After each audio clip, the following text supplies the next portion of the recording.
Good morning. Today's devotion is whatever you do, don't quit.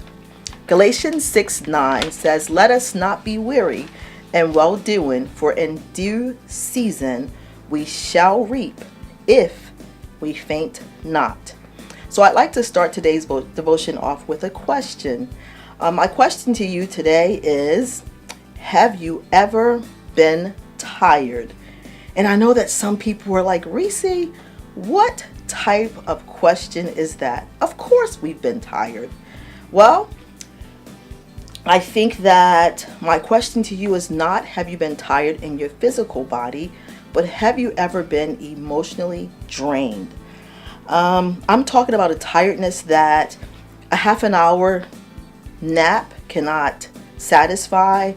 An overnight sleep cannot refresh you. You see, in life, sometimes we have a curveball thrown at us. We're expecting that ball to come straight down the middle, right over the home plate. And we're just about to take that swing, and somehow that ball curves and goes to the left. So we swing at the ball and we miss.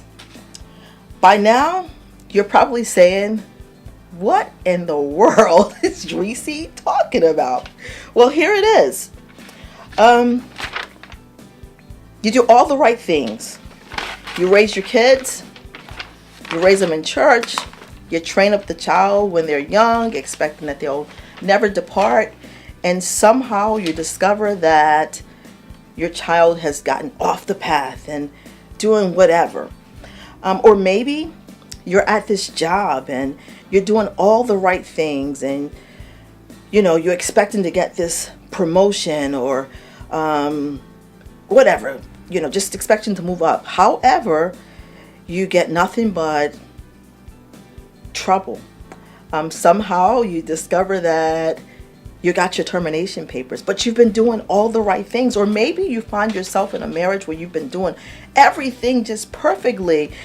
You know for a fact that you've got it all together, but somehow that curveball comes, and now you're faced with infidelity in your marriage, or you're faced with divorce papers. Well, it's tempting to get tired when you find yourself in this place, and you just want to throw in the towel. But I've got good news for you. Every test and every trial comes with an expiration date. Paul tells us to not be weary in well-doing, for in due season we shall reap. We have to remember, due season means that the appropriate time, not before, not after. You don't want to have a piece of fruit that's overly ripe or maybe prematurely ripe. But in due season we shall reap if we faint not. So I beg you on today that no matter where you find yourself in life, remember that the Word of God says that all things work together for the good to them that love the Lord, that are called according to His purpose. It doesn't say that some things, but it says all things. So I beg you on today to please keep in mind that whatever you do, don't quit.